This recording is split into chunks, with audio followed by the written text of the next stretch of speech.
Bismillah. Assalamualaikum warahmatullahi wabarakatuh. Alhamdulillah wassalatu wassalamu ala Rasulillah wa ala alihi wa sahbihi wa man walah wa ba'du.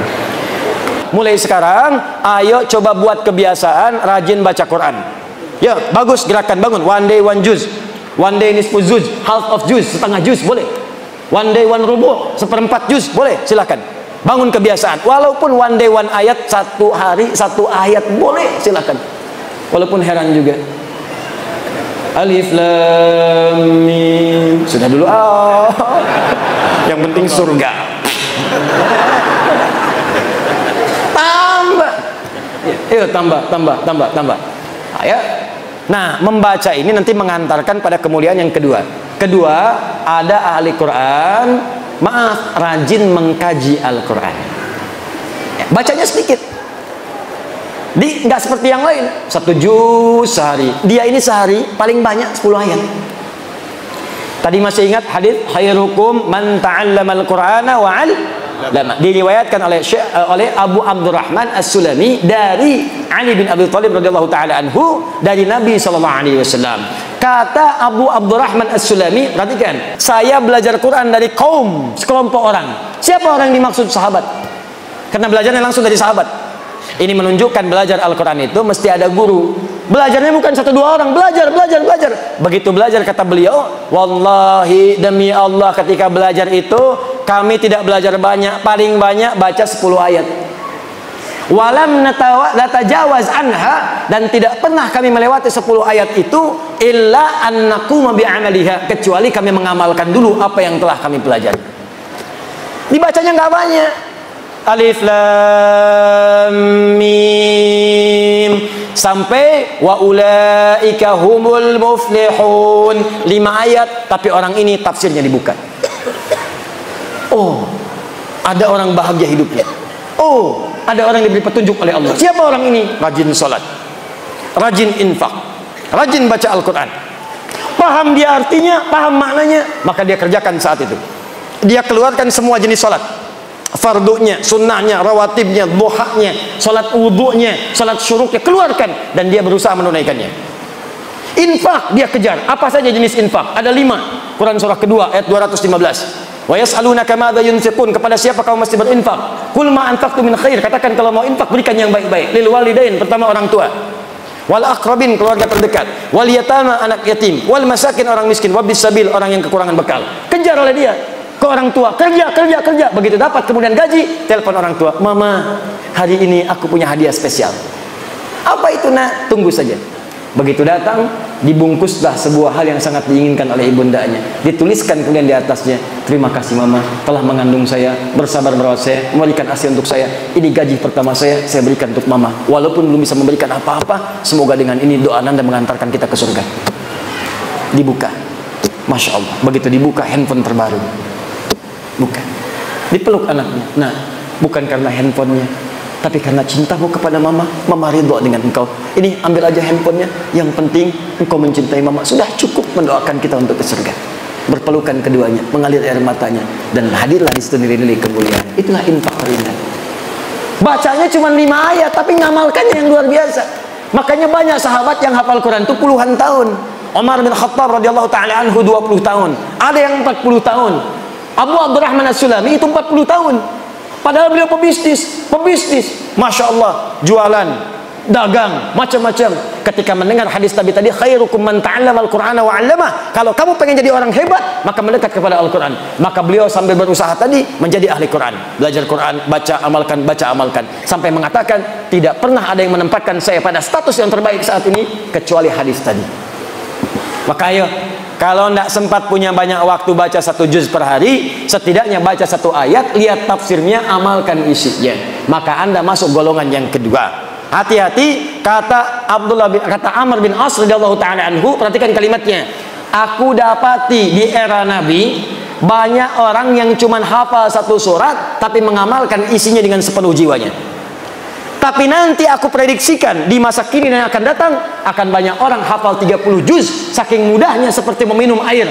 Air itu diminum tidak ada hambatan, masuk langsung. Kata Amr bin As, ya ada orang yang akan hafal Quran semudah meminum air, tapi sangat berat dalam mengamalkannya. 30 juz hafal, tanya halaman, tanya ayat, tanya nomor, tanya posisi, hafal semua, tapi mengamalkannya begitu berat. Hati-hati. Dia hafal ayat tentang bersikap baik. Awas, hati-hati. La yasraqu minkum, jangan saling mencela. Tapi mengamalkannya sulit. Dia hafal ayat jangan berselisih, wala tafarraqu, hafal ayatnya, tapi mengamalkannya sulit. Hanya karena satu kunut, satu tidak berselisih, padahal ayatnya hafal. Satu bismillah jahar, satu sir berselisih, padahal ayatnya hafal. Ada terjadi seperti itu? Ada. Berarti prediksi sahabat itu benar. Maka kalau ingin jadi ahli Quran, pilihan pertama banyak membaca, pilihan kedua menelaah, yang ketiga ini yang paling hebat. Orang yang mampu menghafal Quran selama hidupnya dan berusaha mengamalkannya. Orang ini disebut dengan hamilul Quran. Hamilul Quran. Orang sekarang menyebutnya hafid. Orang dulu tidak menyebut hafid, karena hafid itu orang yang hafal hadis 100.000 hadis dengan sanadnya plus matannya. Orang-orangnya sampai ke Nabi dan isinya 100.000 disebut hafid. Tapi kalau hafal Quran dan mengamalkannya disebut hamilul Quran. Orang yang mengandung Quran dalam dirinya. Ibu hamil mengandung maka akan menjaga kandungan, makan makanan yang baik, ya, cari yang bergizi, dijaga perilaku supaya bayi yang dikandung itu baik, sehat keluarnya, janinnya bagus, bayi bagus. Maka orang yang mengandung Al-Quran pun akan menjaga Quran dalam dirinya. Dia akan menjauh dari yang haram, menjauh dari perkataan yang buruk, dan dia kejar untuk mendapatkan status yang terbaik. Itulah yang paling indah. Nah, saya ingin tutup. Saya ingin ajarkan dengan cepat bagaimana menghafal Quran 30 juz dengan cara yang cepat. Insya Allah kami berdoa kepada Allah diberi jalan isyarat dari Al-Quran, langsung menghafal Quran langsung dari Al-Quran. Saya akan ajarkan bagaimana caranya supaya cepat mendapatkan itu semua. Saya butuh 5 menit, boleh insya Allah? Siap? Baik. Satu, saya ingin sampaikan pertama, kalau ingin memulai menghafal Quran, maka biasakan dulu untuk berusaha membaca dengan lancar. Itu akan memudahkan. Baca dulu, jangan buru-buru, tenang saja. Bahkan ketika Nabi ingin cepat-cepat bisa baca hafal Quran, kata Allah malah jangan buru-buru. Quran surah 75 ayat 16 sampai 18, paling kanan sebelah bawah. La tuharnik bihi lisanaka lita'jala bi. Muhammad, jangan cepat-cepat gerakan lidahmu untuk cepat menguasai bacaannya. Inna alaina jam'ahu wa qur'ana fa idza qara'nahu fattabi' qur'ana. Kami yang akan himpun Al-Quran dalam jiwamu, cukup ikuti bacaan yang membacakan, kamu ikuti, kami buat kamu mampu mengikutinya. Siapa yang bacakan? Jibril. Ini menunjukkan guru. Nanti kalau anda benar menghafalnya, gak usah buru-buru. Nanti ada orang yang saat dibacakan seketika Allah tanamkan dalam jiwanya, seketika hafal. Sekali saja. Di pertama, latihan baca dulu. Usahakan sampai punya kemampuan baca itu 1 juz bisa selesai dalam 20 sampai 30 menit. Usahakan. Kalau tak mampu 40 menit, 50 menit. Kalau bisa sampai ini 20, 30, 40, insya Allah akan lebih mudah hafal Quran 30 hari dalam 30 juz dalam 30 hari. Usahakan baca dulu, baca. Sekarang bagaimana cara menerapkan hafalannya? Pelan-pelan. Nanti anda bisa di rumah nih, silakan praktekkan. Ya, Ashraf itu tidak datang ke Bekasi. Yang bimbing ibunya saja, di rumah sama ibunya, anak 7 tahun di rumah. Tapi konsisten, begitu dikerjakan hafal 30 juz dengan nomor, dengan halaman, dengan segalanya. Nanti insya Allah sesaat kita tunjukkan. Nah, setelah ingin memulai kemudian hafalan Qurannya, cari mushaf. Cari mushaf. Setiap mushaf yang standar, baik menggunakan at-taysir atau mushaf yang lainnya, itu insya Allah jumlah baris dalam halamannya itu akan sama. Setiap barisnya itu pasti ada, biasanya setiap halamannya 15 baris. Jadi kalau dihitung setiap halaman nih dari atas sampai bawah, itu jumlahnya umumnya pasti 15. Mushaf standar. Ya, hitung 1, 2, 3, 4, 5 sampai dengan ke bawah. Ada berapa baris? 15 baris. Rata-rata standarnya demikian, kecuali nanti halaman-halaman tertentu. Seperti Al-Baqarah yang pertama ya, 1 sampai 5. Yang lainnya rata-rata 15 baris. Jelas?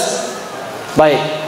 Dalam sehari kalau ingin hafal 30 hari, setelah kita konsisten dengan 4 syarat utama dan sekarang akan masuk ke hafalan, maka teknis menghafalnya kurang lebih seperti ini. Perhatikan baik-baik. Dalam sehari ada berapa jam? 24 jam. Coba sisihkan 10 jam saja khusus untuk Al-Quran. Lihat, untuk 30 hari 30 juz.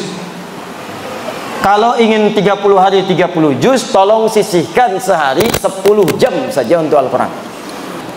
Artinya kalau sehari cuma 5 jam, berarti bisa hafal 60 hari. Ya, sehari 2,5 jam, hafalnya ya 90 hari. Tapi kalau bisa sehari 10 jam, insya Allah Anda bisa dapatkan 30 hari 30 juz. 10 jam itu Masya Allah masih punya 14 jam untuk beraktivitas. Silakan 14 jam kerjakan yang lain. Istirahatnya, tidurnya, sholat sunnahnya, macam-macamnya. Ini kan kita mau bicara karantina 30 hari 30 juz. Walaupun di rumah 10 jam ambil, investasikan. Bagaimana menggunakan 10 jam ini? Ini yang mau saya sampaikan. Fokus baik-baik. Ingat, setiap halaman ada 15 baris. Setiap lembar ada 2 halaman. 1 juz 10 lembar. 1 lembar berapa halaman? 2 halaman. Jadi 1 juz itu ada berapa halaman? 20 halaman. Kalau 1 juz itu adalah kita dapatkan 10 jam dan 1 juz 10 lembar, berarti 1 lembarnya berapa jam? 1 jam. Lihat sini. Kita menghafalkan dalam 1 jam itu 2 halaman. 1 halaman kita hafalkan dalam 30 menit. Kalau 1 halaman 15 baris, berarti 1 barisnya kita dapatkan 2 menit. 30, lihat, 30 menit dibagi 15. 1 halaman 15 baris. Berarti dalam setiap 1 barisnya kita membutuhkan waktu 2 menit untuk menghafal 1 baris. 1 baris itu nggak banyak, 1 menit pun nggak nyampe. Alif lam mim, dzalikal kitabu la raiba fi 1 baris. Hudal lil muttaqin, apakah ada 2 menit? Tidak.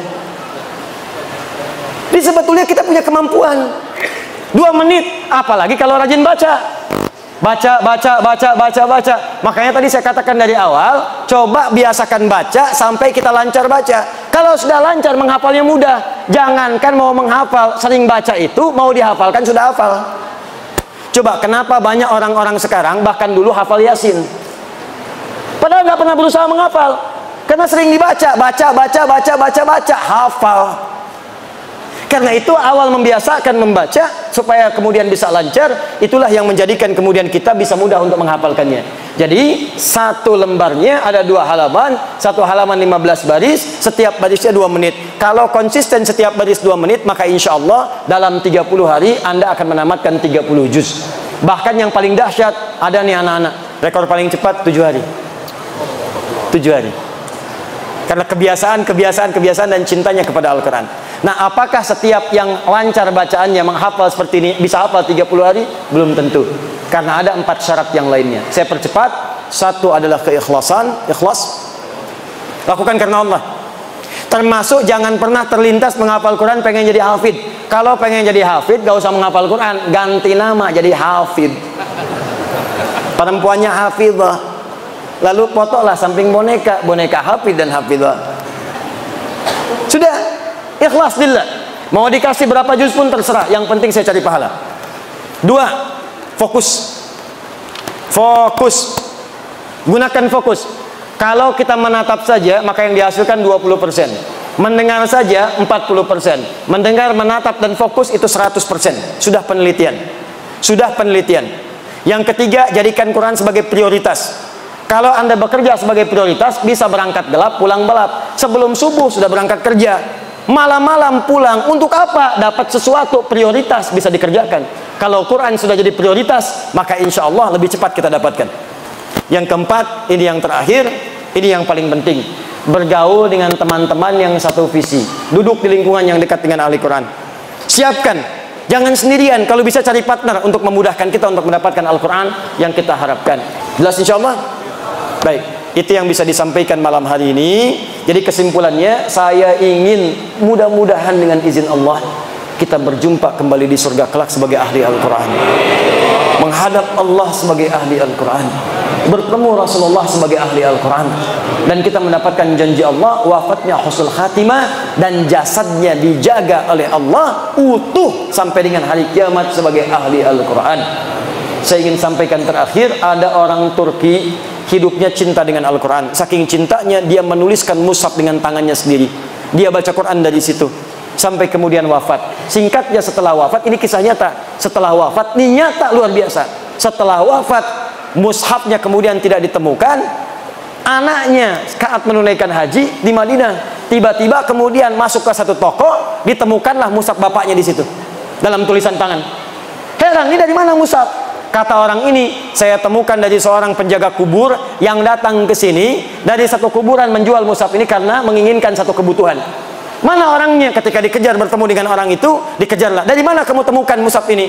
Kata orang ini, dari satu kuburan, saya gali, di atasnya ada mushaf.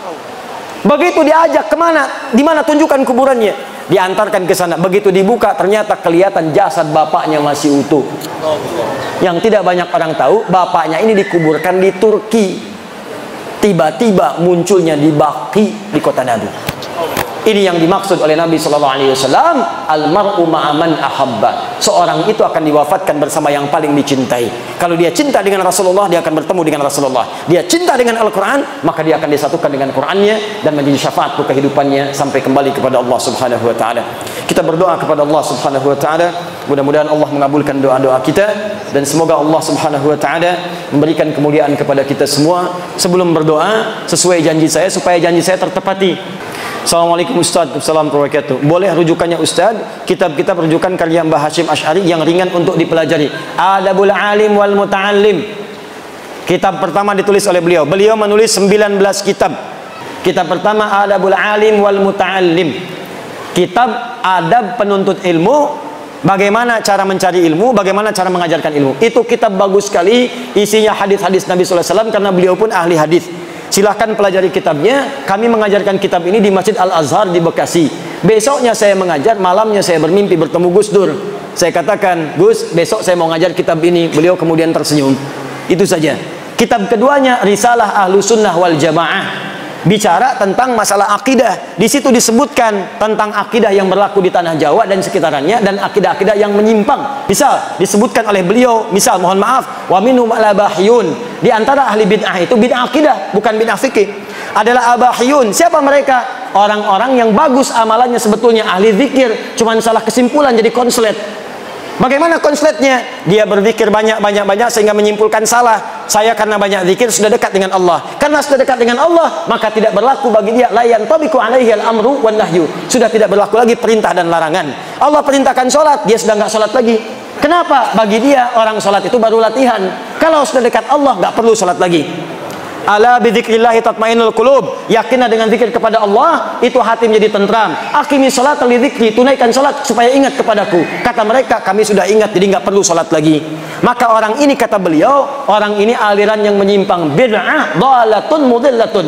Dhalah, sesat dan menyesatkan. Jadi kalau Anda datang nanti bertemu Syekh Kiai pakai jubahnya lebih lebar daripada Batman, ya misal, ya, walaupun pakai pecinya bagus, Anda datang kelihatan ahli zikir. Tiba-tiba datang waktu zuhur datang, dia masih kemudian ngobrol dengan Anda tanyakan, Pak Kiai, misal, Ustadz, ini sudah zuhur, apa nggak sholat dulu? Lalu dia katakan, adik masih belajar. Kalau Yai, sekarang jasadnya ngobrol, ruhnya sedang sholat.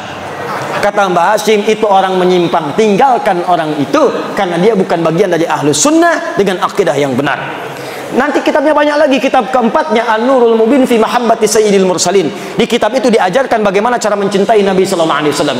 Dikisahkan kisah salafus saleh, dikisahkan para sahabat, dikisahkan bagaimana Ali bin Abi Thalib salatnya khusyuk sampai ada duri di kakinya, itu tidak menghalangi. Jadi ketika sakit, mau dicabut sakit. Kata seorang sahabat, saya tahu bagaimana cara mencabutnya. Biarkan, begitu sedang salat dicabutlah kemudian duri itu. Tidak pernah ada ekspresi berubah di wajahnya. Saking khusyuknya dicabut duri tidak terasa. Itu yang diamalkan oleh Imam Malik ketika mengajar. Saat mengajar tiba-tiba ada lebah menyengat di kepalanya. Saat sedang bacakan hadis tidak berubah posisinya walaupun wajahnya sudah memerah.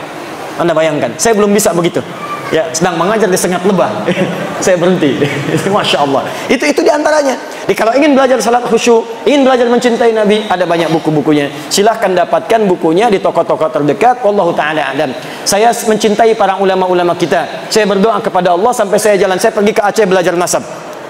Saya berangkat ke Pantura menjejaki benar nggak sebetulnya ada Wali Songo. Saya ikuti satu-satu. Saya pelajari sampai saya tiba di Lasem, di sebuah toko buku dekat Masjid Agung.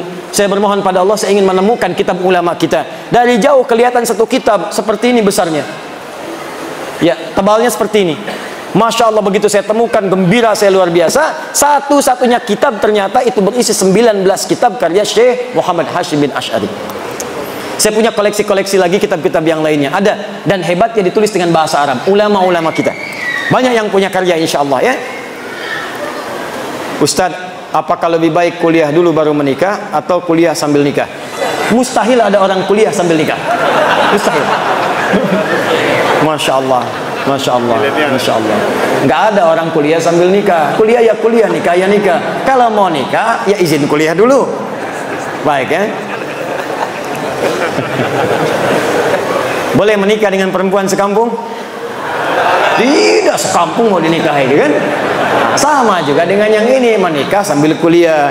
Maka saya sarankan, saya nasihatkan dengan hadis Nabi, ya ma'syaras syabab, yai pemuda-pemuda milenial, man istata'a minkumul ba'ata falyatazawwaj. Kalau sudah mampu, sudah siap, psikologisnya siap, untuk akadnya siap, kemampuan pernikahannya siap, siap semuanya, falyatazawwaj, silahkan menikah. Itu lebih baik, lebih bisa menahan nafsu dan seterusnya. Kalau belum mampu, gampang, fa'alaika bisyam fa innahu kana lahu wijaun. Maka puasa.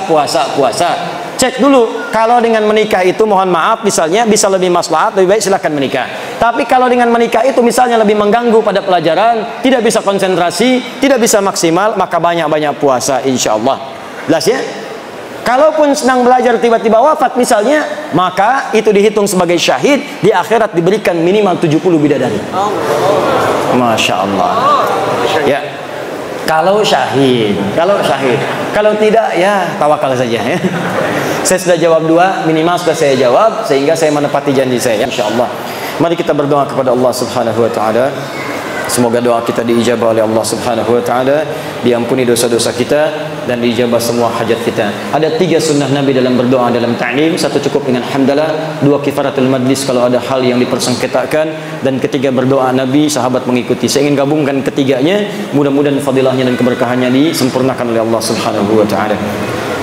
Alhamdulillahi Rabbil Alamin Ar-Rahmanir Rahim Maliki Yawmiddin Iyyaka na'budu wa iyyaka nasta'in Ihdinas siratal mustaqim Siratal ladzina an'amta 'alaihim ghairil maghdubi 'alaihim waladdallin Alhamdulillahi hamdan syakirin hamdan na'imin hamdan yuwafi ni'amahu wa yukafi'u mazidah Ya Rabbana lakal hamdu wa lakal syukru kama yanbaghi li jalali wajhikal karim wa li 'azimi sultanik Allahumma salli wa sallim wa barik ala rasulikal karim nabiyyikal amin sayyidina Muhammadin wa ala alihi wa sahbihi ajma'in Rabbana la تدع لنا في مقامنا هذا في كل مقام ذنبا إلا غفرته.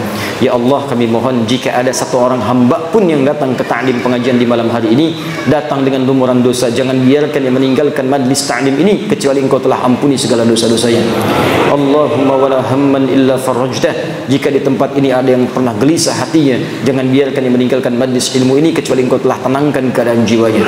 Allahumma wala maridan illa syafaitah. Jika ada di antara kami atau keluarga kami, kerabat kami tengah Engkau uji dengan penyakit seberat apapun, maka mohon dengan keikhlasan amalnya angkat dan sembuhkan segala jenis penyakitnya. Allahumma wala dainan illa qadaitah. Ya Allah, jika ada di antara kami yang terlilit utang piutang dalam hidupnya, maka mohon berikan keluasan rezeki kepadanya untuk melunasi utang-utangnya. Allahumma ya arhamar rahimin taqabbal minna ya Allah, taqabbal minna jami'a amalina, salawatina, qiyamana wa ruku'ana wa sujudana, wa tammim taqsirana ya Allah ya rabbal alamin. 'Allimna ma yanfa'una. Allahumma 'allimna ma yanfa'una wa waffiqna ya Allah, wa waffiqna bi an na'mala ma ta'allamna. Ya Allah, ajarkan kepada kami ilmu yang bermanfaat dan berikan bimbingan kepada kami untuk mengamalkan apa yang telah kami pelajari. Allahumma idza kana hadhihi al-lailah min baqiyati ayyamina faj'al baqiyata ayyamina ya Allah hayatan thayyibah. Ya Allah, jika memang malam hari ini adalah malam awal permulaan kehidupan kami ya Allah, supaya lebih baik dari sebelumnya, maka bimbing hari-hari kami sebelum kami wafat menjadi lebih baik daripada sebelumnya. Allahumma ja'alna min ahli al-Quran. Ya Allah, jadikan kami termasuk jadi ahli Al-Quran. Waj'alil Qur'ana sahiban lana fid dunya wa syafi'an lana fil akhirah. Jadikan Al-Quran teman kami di dunia, pemberi syafaat bagi kami di akhirat ya rabbal alamin. Nawwir ya Allah kuburana binuril Quran, dan mohon berikan cahaya di alam kubur kami dengan cahaya Al-Quran.